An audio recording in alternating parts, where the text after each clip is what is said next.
This is Myron Radio, and welcome to Pivotal Leadership. I'm going to be your guide for this program. Many years ago, remember it was 1 o'clock in the afternoon, and I was sitting in my office alone, doing a look back over the previous year. And one of the things I noted that was about a year earlier, I got tapped on the shoulder to work on a major reorganization of a large operating division within Mobil Oil. It was quite an honor for me because they were trying to pick the best and the brightest to work on this project, and I was like a dark horse at that point. I knew I was getting pretty good performance appraisals, and I knew I was doing well, but I didn't realize I was within that crowd. It's kind of interesting because we went through the project, and I had a key piece. I worked with a very small team of people, but the impact that we had proved its worth over the course of the whole project and beyond. You see, what we had to do was change the culture of the organization. So it had been a very hierarchical culture, a very, very me-focused culture, and we needed to change that to a team culture, a we culture. So literally from me to we. Tremendous exposure during that period of time, working with the management committee because they were our sponsors, had to meet with each one of them and work with each one of them individually to talk about what was expected of them at the next level. How would they have to lead? What was going to be really important to driving this organization forward? When that project was over, as we took all the recommendations, and now what we had to do is we had to put together a small group of people to formulate the organization that would execute against the ideas that we put forward. And again, I got tapped on the shoulder. This was for a much smaller group. So now literally this was the best of the best that we had to offer. And somebody thought me worthy enough to be there. I was like, wow, this is like incredible for me. Coming out of that, everyone in the division had an interview for their jobs because we cut things. We broke departments apart, put new ones together, took some old ones and blended them in new and different ways. It was just a change after change after change, massive change. Coming out of that reorganization, the role that I got was leading the financial services function globally. And the big shock to me was that it was actually a 2-level promotion. Where people were lucky to get a 1-level promotion, I got 2, thinking to myself, wow, how does this happen? And in addition to that, one of the people who I'd worked with on the team, and she and I had worked on a number of other corporate initiatives together on these teams. We got to be really good friends and very good colleagues. And we covered each other's back. We looked after each other. She was my boss. Does it get any better than that? And so this day at 1 o'clock in the afternoon, I was sitting in my office and I was absolutely livid. I had never been this upset in my whole entire life. I was ticked off.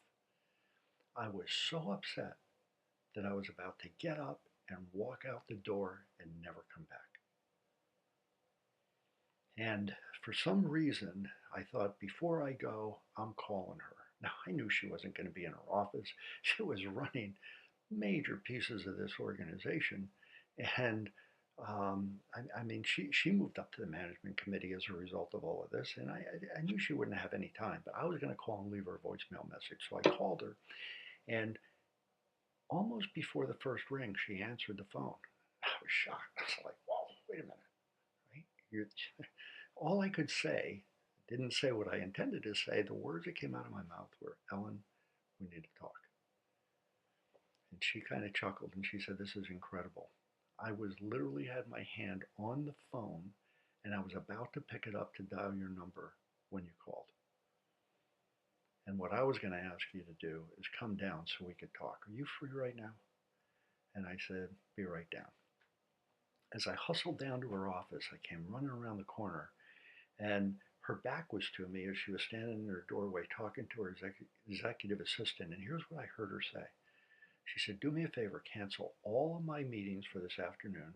Myron's coming down, and there isn't anything more important that I have to do today than to talk to him. I was like, oh, wait a minute. oh, what's going on, right?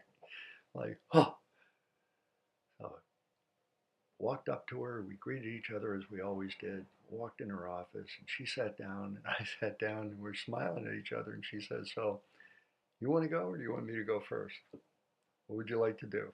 I said, "No, why don't you go first?"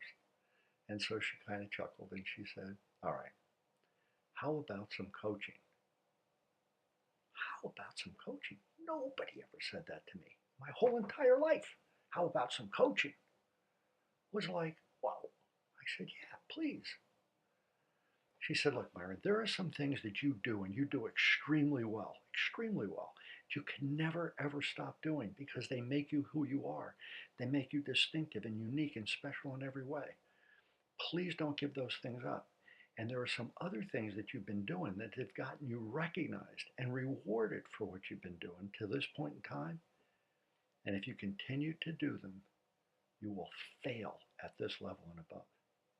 I said, what? I said, could you give me an example? She said, yeah, absolutely. She said, one of the things you're known for is responsiveness. I mean, if we give you an assignment about anything, even stuff that nobody thinks can get done, you find a way. You find a way, you get it done on time, within budget, you meet or exceed everybody's expectations. And if you continue in that vein to be responsive, you will fail. Because you see, at this level, we expect something very different from you.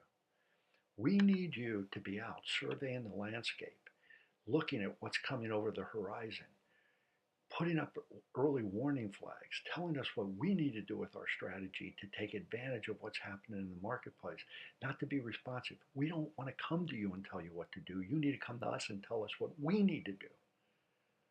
And I was thinking like, whoa. It reminded me of the book by Marshall Goldsmith, What Got You Here Won't Get You There. But I was living it. Pivot Point. In that moment, the genesis for Pivot Point Leadership, this program, was formed. Many years later, I ran into Brian Ramos, a young and emerging leader who's been recognized for that in the Washington, D.C. area, just recently, as a matter of fact. Came together and we said, we have to do something because there's a ton of information out there about what it takes to manage. But there isn't anything that's instructional about what does it take to lead. Oh yeah, there's theories out there and concepts, but then you got to kind of figure them out for yourself. We want to take the magic out of it. We need to put together a program that where we could show people the best of what we've learned over all of these years through experience, through knowledge. My company right now, we do executive coaching. So I'm working with executives, all levels of executives all over the world. And in this coaching environment, yes, the coachee learns from the coach, but the coach also learns from the coachee. So we want to bring the best of the experiential knowledge that we have to show you how to go about this when you're facing a pivot point, whether it be in your career or in your business. Now, to show you a little bit about what we're going to go through today in this particular orientation, the first thing we're going to talk about is the roadmap to success. This is a simple 7-step process that Brian and I put together. It really takes a look at when we're faced with a dilemma, what do you do? If you have to take some action, what do you do and how do you go about it?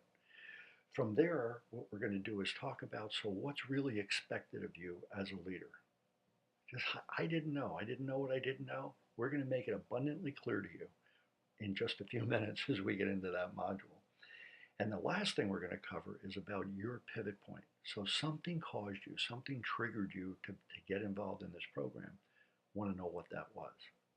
So let's get started. Let's talk about this roadmap to success. And there's this guy, Brendon Burchard. He has this statement that I loved, and so we had to put it here. The time you want the map is before you enter the woods. No fooling, Brendon. But sometimes people charge into the woods and they don't have a map, and then they get lost. I know I did when I moved from a manager to a leadership position. I kept charging, didn't slow down. So we're going to give you the map. And the map is a 7-step process. Each one of these steps, as we go into them in the program, you're going to be able to see they're made up of a number of modules. And each one of those modules allows you to pick and choose which ones you want to go deeper into. So you're gonna go through all of them, and there's going to be some activities. Some of these you may say, you know what, I don't think I needed to go as far in depth on that activity as I do on another one. Or I may want to go into depth on all of these. It's totally up to you. You work at this on your own pace. So let me show you the 7 steps. The first step is before you start any journey, you have to prepare. Step one, prepare. You need to know where you're going and what you're taking with you. You don't want to get started and then run out of gas on this journey. Then what are you going to do? So prepare is the first step. The second step is around discovery.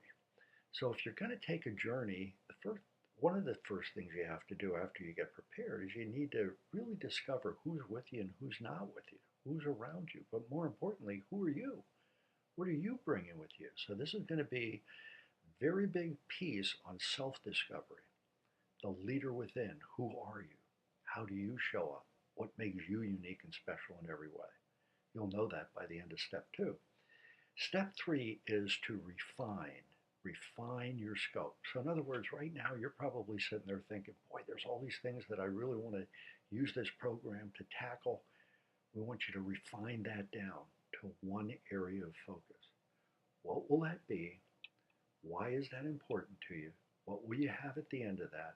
And then work through it. There's a real good reason for doing this. See, this program is made available to you from now on. So you can go back through it over and over and over again if you'd like. But what's really important is the first time you go through it, you have to go through it mechanically.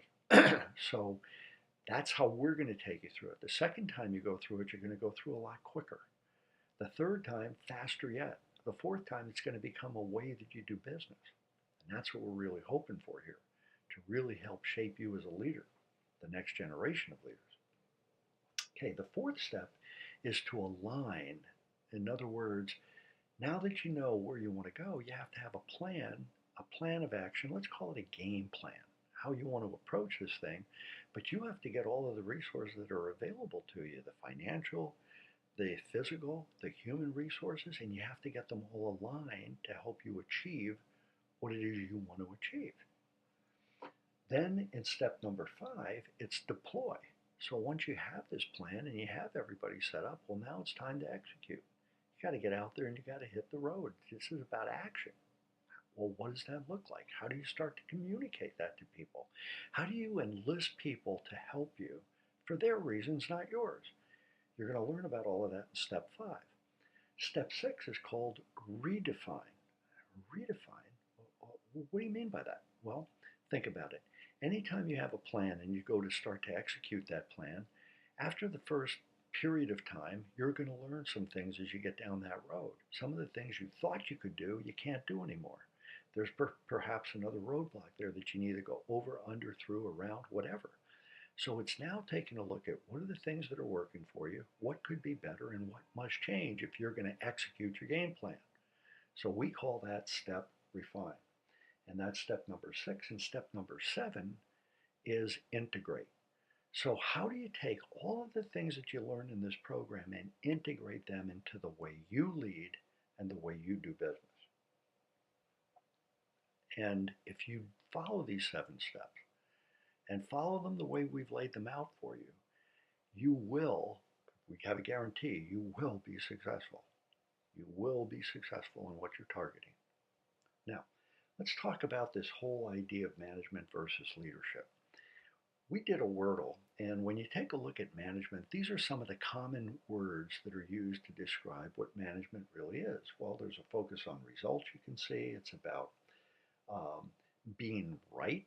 So people come and ask you a question, you have to give them the right answer so that you can be right about doing what they have to do. It's about bringing stability to your organization, about how you direct and control other people, et cetera, et cetera. You can see the words up there. You're familiar with these. Well, look at the Wordle we've now developed for leadership. Very different. You see, now at the top of the list is enlisting other people. See, it's no longer about what you can do. Nobody cares what you individually can do. You can't get it done yourself. You have to enlist other people. This is about change and inspiration and communication and achievement, and more importantly, doing what's right. Not necessarily doing it right now as a manager, but what's right. What's the right thing to do? And you can see those other words up there as well. Now, let's talk about what's really expected of you as a leader. And to do this, we want to tap into a report that was put together by the University of North Carolina, the Keegan Flagler School of Business there. And this was published in January 2014. What they did was they took a look at, they surveyed a number of organizations and they said, okay, so as an organization, what is it that you need the most? What are your most pressing needs? And you could see the whole list here, but the top three, number one was growth. We have to grow. We can't be stagnated. We can't stay the same. We have to change. We have to grow. Number two, we have to be able to address competitive pressures. Have to. Number three, we have to have a dynamic business model. So in other words, we know that whatever we put in place is going to change. It has to be dynamic because we have to be able to respond to the market and hopefully get ahead of the market. So this is what we need. So think about it. If you're a leader, these are the kind of things that you're going to have to demonstrate that you can deliver to the organization because that's what they need from you as a leader. Those are areas that you should be targeting. Now, the next thing that happened was in this study, these folks went out and they asked people, if you look at your existing leaders, how many of them do you think will carry you forward into the future? And here's what they found. They said about 35% of the people who are currently in leadership positions are good to go, meaning they're performing really well now, and we see them as the leaders that will carry us forward into the future. But look at this. 47% got the wrong people. They were great leading the way they were leading in the past, but that isn't going to suffice to get us to where we need to be. And there were 18% of the people, the leaders in the organization, who they didn't have a judgment on. These are the bubble people. So what we're going to promise you in pivotal leadership by going through this program is that if you're in the 47% or the 18%, we're going to move you up to the 35%. And if you're already in the 35%, then we're going to move you to the top of that percentile. That's what you'll get out of pivotal leadership. Now let's take a look at this. Also with the drive for talent, they talked about the high potential competencies that they were looking for. So how do you tell if somebody's really high potential? What are the kind of things that they bring? And you could see it on the chart for yourself. They're the top two. Everything else, it falls off rather dramatically after that. So let's look at these two. The first one is strategic thinking and insights, strategic insights. Think about the conversation I had with my boss, right? I was thinking tactically. I was being very responsive, but I wasn't thinking strategically. I wasn't going to fill the needs. I don't want you to step into the same mousetrap that I stepped on. I mean, this is something that we're going to have to pay attention to, and we will as we go through this program. We're going to show you exactly how to in a way that's right for you. And then the second thing is you got to have a drive for results. Well, I got to tell you something. If you're on this program, I'm not worried too much about that one because as a manager, you had a drive to get results and you could carry that forward. That's something you don't want to lose, that drive for results. And I can assure you that if you go through this program, you're going to see how to get results even more quickly and more effectively as a result of what you will learn going through this program. And then the last slide here is that when people are identified for the high potentialist, what really are the people looking for who are going to judge that? And so you can see that there are three criteria here. The first one is future performance potential. So do the people in that 35% have the potential to lead us into the future? You're going to have to demonstrate what it's going to take now, right? The second thing is, are they able to maintain their current performance and sustain that performance given the dynamic business environment we're all in? We know change is coming. How do we keep the numbers up? That's what they're going to be looking for. And the third thing is, are they a good culture fit for the culture as it needs to be going forward? Not what it is now, not what it had been in the past, but if we need to change our culture to leapfrog competition, just like the project that I was part of, do we have somebody who could lead in that new culture?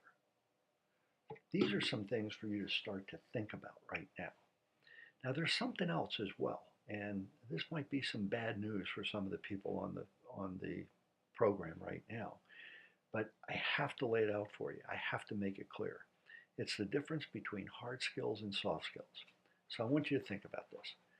Your whole life, you were rewarded for the hard skills. What you learned, what you were able to do, individual contributor, even as a manager, there was a huge component of what you did you had to do yourself, right? You had to work with other people as well, sure. But it was the hard, the technical skills, the knowledge, the analytics that you had to literally perform. Well, the soft skills are the people skills. So for those of you who don't have any people skills, you're going to need to get them pronto. Because as you move up this chain, the further you get away from the hard technical skills and the more you get involved in the people skills. So let me show you what that looks like. You can see that on this chart, the task, people that are very task focused, and some of you are wired to be task focused, that's great. Make the people component a task that you have to pay attention to. There are workarounds that we'll talk about as we go through the program. And then there are other people that just gravitate toward those soft skills, the people skills in the business. So you can think of the task people as being very tactical, very technical, and when you get over to the people side, it's around people that need to communicate that, come up with the vision, and be able to talk to that and enlist other people in it. And so, again, the pivot point, we mentioned Marshall Goldsmith earlier, his book. Well, what got you here won't get you there. We like to change that to what got you here won't get you there, or what got you here won't keep you here. Because you may have been promoted into a leadership position, but if you're not delivering against these expectations, guess what? You're not going to be here for long. That's the bad news for some of you. So let me show you what this looks like in a career, on a career line. If you look at the continuum from task on the left, people on the right, you can see the individual contributors are more to the left. When you subject matter expert would be more to the left. Now think about this, because this is a leader. There's a type of leader who works with a really small team. And a lot of it is on their task because they're a member of the team. Think about somebody who's coming up with a chemical compound or a drug that's going to cure cancer. That isn't done with thousands of people. That's done in a laboratory with some very specialized equipment and people who are doing the work themselves, right? So there's a leader for those kind of people, right? But a manager in a larger organization is about midway. And then you can see as you move up, it keeps getting more and more toward the people side of the business. So there's this huge shift from me to we. Second time it's come up now, me to we as a leader. So let's talk for a minute about your pivot point. You got involved in this program because something triggered an idea in your head about what you wanted to do or what you were facing. Perhaps for some of you it was around your career. For some of you it may have been a transition from one level of the organization to another, like the transition that I went through. For others, it may be a business issue that you're facing that you're saying, well, how do I solve this? What do I do? How do I go about it? What was it for you, really? And now is the time to start to think about that in very broad terms, but what would you like to focus on as you go through this program? So in other words, you could have 5 or 6 things you'd love to be able to do as you go through the program first time. Remember, it's mechanical. So pick one. Go through it the first time. The second time, you're going to go through it a lot faster and a lot more effectively. So what do you want to focus on as you go forward? So really what we're talking about here is for you to think now in broad terms about really what's in it for you as you go through this program. So in other words, what does success look like for you? At the end of this journey, what's it going to look like? What are you going to have? What would that look like? We're going to put you through an exercise at the end that's going to really help you identify that. But before we do, we just talked about what's in it for you. Here's a piece of the component that perhaps not many people talk to you about. What's in it from you? So all of that stuff that you want, what are you going to have to do to get it, right? And the first thing is we're going to ask you to commit a minimum of 15 minutes a day to this program. 15 minutes a day. Now, and tell you what the reaction is. Some of you are out there going, hey, 15 minutes? Get out of here. I'm going to give it 30 minutes, 45 minutes, an hour. I'm going to give it an hour a day. Yeah, I'm going to get through this program in a hurry. Caution. All those great intentions right up front, you may get about 3 days into it and then all of a sudden it stops. So if you put in an hour a day, great. Would love to see it happen. But all you need to do, all you need to commit to is 15 minutes a day. So if today you can only give it 15 minutes, you won't feel bad about it. It allows you to build that consistency going through this. Get you into the rhythm of working on yourself. And that rhythm will perpetuate itself over time. So 15 minutes a day. Now, the other thing is that if you're on this program, somebody made an investment in you. Either you made an investment in you, or perhaps you presented this to somebody at your company, your manager, your boss, and you said, hey, I'd like to go through this program. And they say, great, put it on the corporate card, we'll cover that for you. And then for other people who have seen this, maybe an organization has looked at this and said, look, we want to license this program, we would put all our leaders through it. But they paid a licensing fee. So somebody made an investment in your future. Right?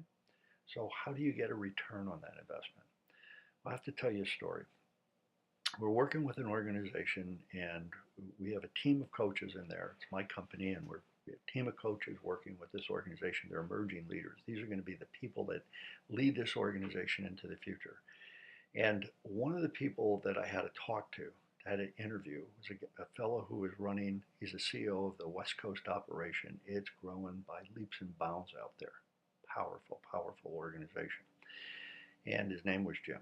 I only talked to him once on the phone. One day I'm sitting in my office and the phone rings and I pick it up and it's Jim. He said, Byron, I've been checking you out. You've been checking me out. He said, yeah, you want to know what I found? I said, yeah, I do. Really, I do. Tell me, what did you find? He said, well, all the people who's been working with you and your folks, coaches out there, they're going through this program. We're getting 3 different levels of results. He said, everybody's getting something out of it. Don't get me wrong. But some people are going through this and they're treating it like education. So in other words, I check off the box. Yeah, I talked to my coach today. Yeah, I learned a couple of things and maybe I'll use them one day. But, I made a couple of distinctions. I'll start to tune this. Yeah, they're going along. The second level is what I call application, Jim said. And I said, well, what does that mean, Jim? He said, well, your coaches really tune what you're talking to the individual. And so they're giving them tips and tricks and techniques and tools. And when our people take those and apply those, they're going to learn something and they're going to get a result.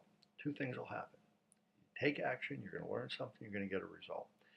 And so what's really neat is we can start to see the results filtering through the organization. He said, however, at the third level, there are some people you guys are working with that have literally been transformed by this program.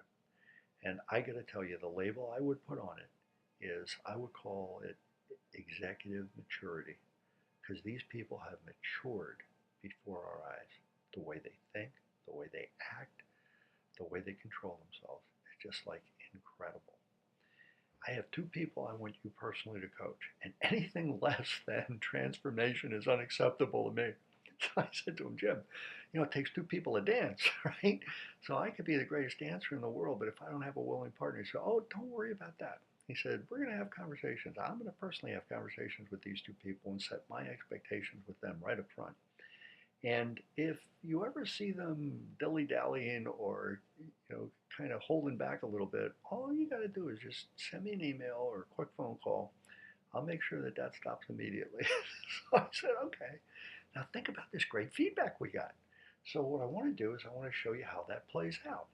So if you take a look at this chart, you can see that the level of effectiveness goes up in a step fashion. So in the first step, level 1, it's like if you watch the videos and you get something out of the videos, okay, great. You're going to get that out of the program. You will get that out. Level 2, you could start to see you're taking action and more action and more action until you get up to level 5. Level 5 is where you take what you've learned and make it a part of your leadership persona, the way you do business, and that you start to teach it to other people, because as you teach it, you learn deeper. So you could see Jim's continuum running across the bottom. Education falls in that first box. In the middle box, you can see is about application.